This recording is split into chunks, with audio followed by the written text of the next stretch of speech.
I'm Nick Snow, watching Government for Oil and Gas Journal in Washington, D.C., with an expanded and updated column. The British researcher was mystified, former U.S. Senator Byron L. Dorgan, a Democrat from North Dakota, said.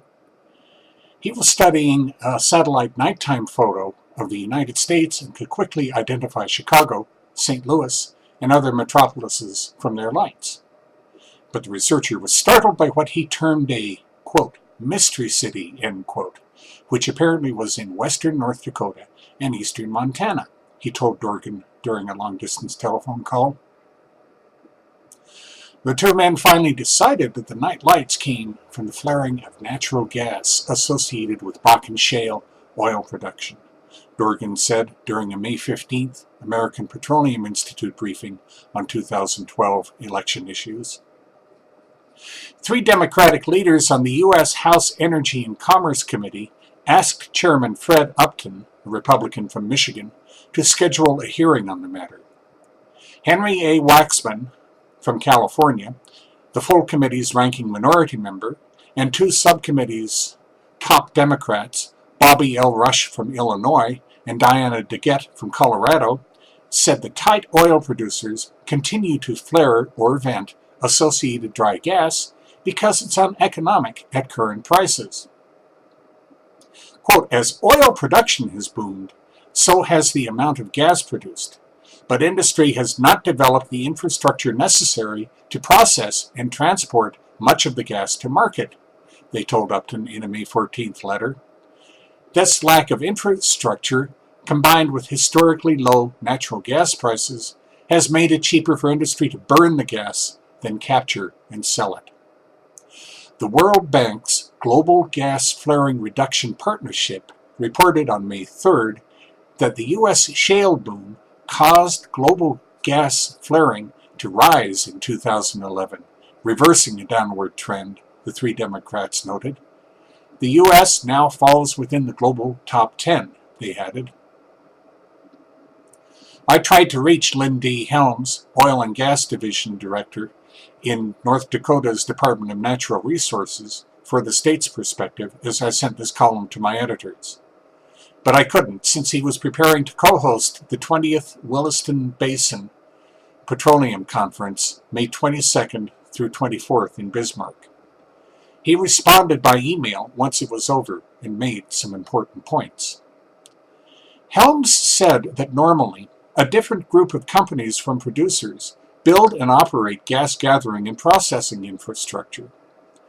An initial period of flaring is usually allowed as the operator and the gas processing company evaluate the volume and value of the resource so they can correctly design the gas marketing system, he said. He noted that the percentage of gas flared in North Dakota peaked at 36% in September 2011 and decreased to 32% in March 2012. During that time, just under 1,000 more oil wells were placed into production, he said. Helms found it interesting that the three House Democrats' letter cited the U.S. Environmental Protection Agency's Green Completion Rule as a model and referred to state rules as permissive. Quote, the EPA rule phases in the requirement to market gas recovered during completions and requires the gas to be flared until January 1st, 2015. That is precisely what we are doing through our enforcement of state rules in North Dakota, he told me. It is also interesting that the EPA rule will impede progress in reducing flaring by requiring costly changes to compressors, storage vessels, dehydrators, and gas processing plant monitoring and reporting to implement maximum achievable control technology, Helms added. Texas, Wyoming, and Pennsylvania also have flaring and venting rules. Carol Booth, communications manager at the Interstate Oil and Gas Compact Commission, told me on May 29th. She said that IOGCC is aware of the problem and the matter could come up during its mid-year meeting June 3rd through 5th in Vancouver, British Columbia.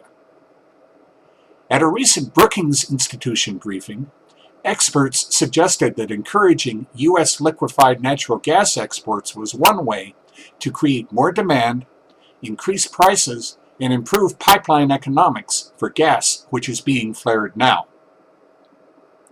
When he spoke at Deloitte's 2012 Washington Energy Conference on May 21st, Federal Energy Regulatory Commission Chairman John Wellinghoff said that gas export pipeline proposals with the necessary financing and wherewithal would be considered promptly. Quote, "To the extent the companies are willing, we'd be the first to step up and make it possible," end quote, he said. Waxman hasn't taken a position on LNG exports, according to his press secretary.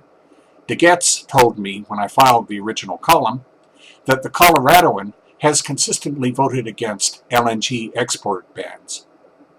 That's the Watching Government video blog for now. In Washington, I'm Nick Snow for Oil and Gas Journal.